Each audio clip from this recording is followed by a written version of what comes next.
Did you ever stare into a mirror for a long period of time? I don't mean for a few minutes, nor to check out your body, but I mean truly a long time. Try, for example, if you will, staring at your own face. At the beginning, it might be normal. You might laugh because it feels silly. Soon, however, things will turn weird. At first, the humor of it will go away. You might even get bored. But if you stick to it, things will eventually become creepy. I started doing it after I read about certain urban legends online. When I first tried it, I couldn't do it for long. Seeing my dumb face in the bathroom every morning was hard enough, but staring at it for longer than necessary was a chore. The more I stared, though, the more I got used to it. I'd sit down in front of my bathroom mirror and stare at myself. I told myself more than once that this is stupid, it's ridiculous even. But I like creepy stuff, and I enjoyed scaring myself, so I stuck with it. It was one of the weirdest experiences I ever had. I laughed, I groaned, I yawned, but before long, I started to study the intricate landscape of my face more clearly. Every once in a while, I stared deeply into my own eyes, scanning my pupils and irises. Before long, I got the feeling that something was changing. I began wondering if I was the one staring at my reflection, or if it was the other way around. What if it was the other way around? What if the person in the mirror wasn't truly me? And then for the blink of an eye, I thought I saw my reflection wink at me. I scrambled back in shock, cursing at it before I started laughing. Oh, Jesus Christ, this is stupid. I cursed myself and the fear that washed over me. Still, when I looked at the mirror again, at my reflection, I wondered if it had all been my imagination or if something had actually happened. I stepped up to the mirror again, pushing myself closer and staring right into my reflection's eyes. Did you just wink at me? Of course, I didn't get an answer. No, all I got was my reflection mimicking my every move. His lips moved when mine did. He blinked when I did. He laughed, as stupid as me. No, I'd been nothing but my overactive imagination. But then, in that moment, as my eyes grew wide, my reflection did the same. But I didn't care about it anymore. My attention was drawn to a weird little object behind me. Resting on the bathroom floor, behind me was a small, black cube. What the hell, I wondered, as I brought my face closer to the mirror. Why is there a... My thoughts stopped because the moment I turned around, it was gone. I cursed, telling myself that I was still imagining things and that my brain was acting up, but when I turned back to the mirror, I saw it again. It was right there, on the bathroom floor, close to the wall. I pushed my face closer to get a better look at it, only to block it out. When I turned around, though, there was still nothing there. Alright, what the fuck? Slowly but steadily, I moved back, away from the mirror. I watched as I pushed myself against the bathroom wall right next to the black cube. Then I reached out to it with my foot, bringing it closer towards the object. In reality, nothing happened. I didn't feel the sensation of touching something. My reflection, however, began pushing the black cube to the right. Now, this was the weirdest thing ever. It had to be some sort of optical illusion. I mean, there was no way any of this was real. And of course it wasn't real. It only happened inside the damn mirror. With that, I told myself to forget about it and go to bed. It was getting late, and I had to get up early tomorrow. But how do you ignore something as strange and fascinating as what was happening here? Of course, I was lying to myself. Of course, I didn't just forget about it. And so I got closer to the object again, or to say it better, I brought my reflection closer to it. When I leaned down, however, I wasn't able to make it out anymore. My head, or better, my eyes, were too low to make out the reflection of the bathroom floor. I cursed, but I got an idea. I stepped up to the mirror, making sure the cube was still there, and took it down. And then I propped it up against the cupboard below the sink, and turned it until I could make out the black cube again. Finally, I went back to the wall. When I was there, I reached out for it once more, and this time with my hand. Once more, I couldn't feel anything, but I watched as my reflection's fingers got closer and closer before they eventually made contact with the cube. I watched in stunned fascination as my reflection's fingers brushed against it. A cold shower went down my spine. What the hell was this?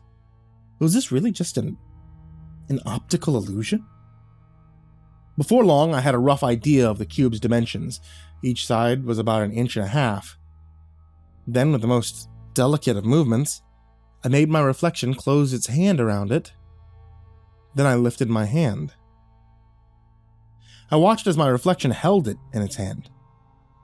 For a moment, it almost slipped out of my hand before I got a better hold of it. This was the strangest sensation.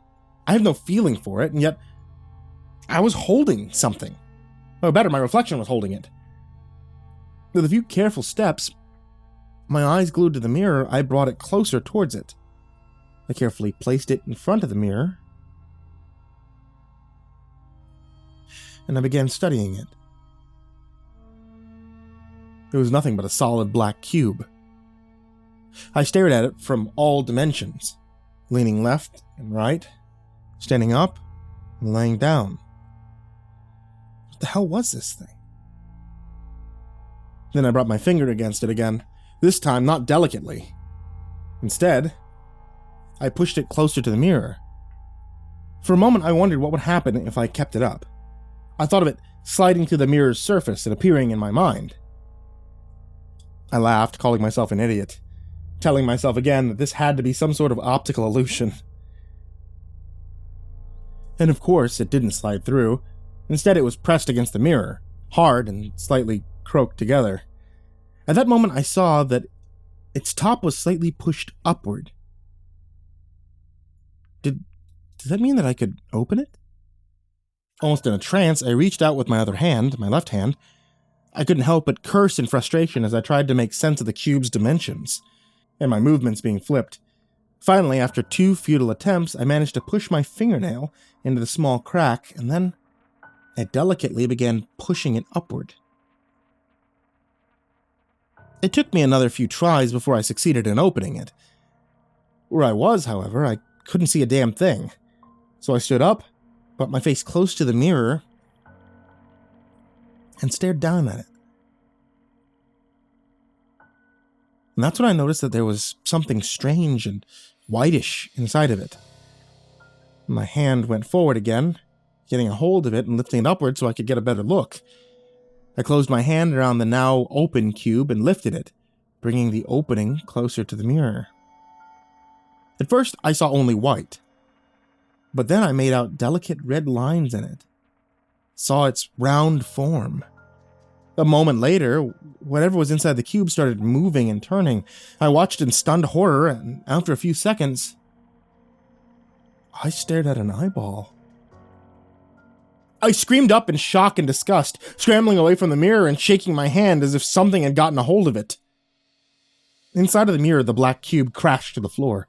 It bounced once, twice, before it came to a rest. The eyeball, however, rolled out of it. And from where I was, I watched as it rolled over to the mirror. I expected it to hit the surface, to bounce away, but it rolled on. My eyes widened in shock and disbelief as the eyeball passed through the mirror's surface. It rolled on and came to a rest right in front of me. I cringed back, but I couldn't stop staring at it. This thing, this eyeball? It couldn't exist, but here it was. And as I sat there, slumped down on the bathroom floor, I couldn't stop staring at it. And as I stared at it, it also stared at me. And with each passing moment, I felt it staring deeper and deeper into my eyes.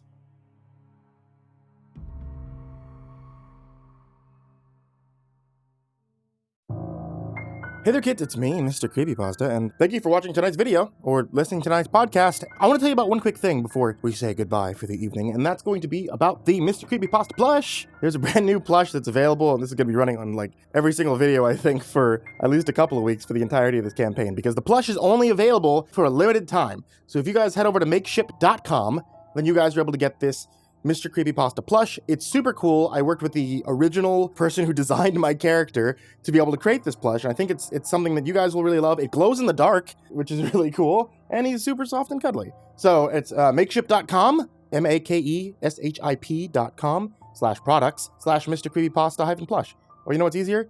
Makeship.com. There you go.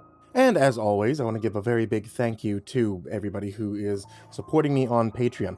A huge thank you to patrons, such as Jordan Alexander Sanchez, Bryon Arce, Bobby Karman, Stephanie Butler, Tristain Pelton, Chance Burnett, Diana Kraus, William King, Heather McDonald, Reaper61167, Alex the Sandwich, Darth Miver, Michael Ortiz, Satanic Aries, Ness69420, aisodoehtraed with 2 exclamation points, Nessie, Ronnie Hansen, BardoHawk764, Melancholy Corpse, Ferb, Harley, Billy Morrow, Madam Skullbunny, Sashi Sazaku, Grizzly Olsen.pro, Kayden the Spooky Boy, Zane Nightshade, MyBodySoundsLikeRiceKrispys, Ashwood, Lord of the Weebs, Jay, Miss Xandra, Mr. Unsettling Spaghetti, Suji Campbell, Stricken, Azarine Fox, Fried Chicken 12, Freddy Krueger, Ty Nanny, Michael Scarborough, Infernal One, Lisa Cottrell, Caspian, Jordan Ells, Hades Nephew, Tater Chip, Acid System, Prozac and Pancake Appreciation Society, Cryptic Nightmares, Kiri the Sloth, Tommy Green, Fester's Lampshade, Sky Harbor, Nina Smith, Nico Cayo, Rafael Rodriguez, The Ginger Bros, Aaron Stormcrow, Daniel Polson, Trey Smiles, and Corey Kenshin. Thank you guys so much, so much for being a part of the Patreon and helping me keep the lights on and helping me get exclusive stories and everything that we do on the channel here.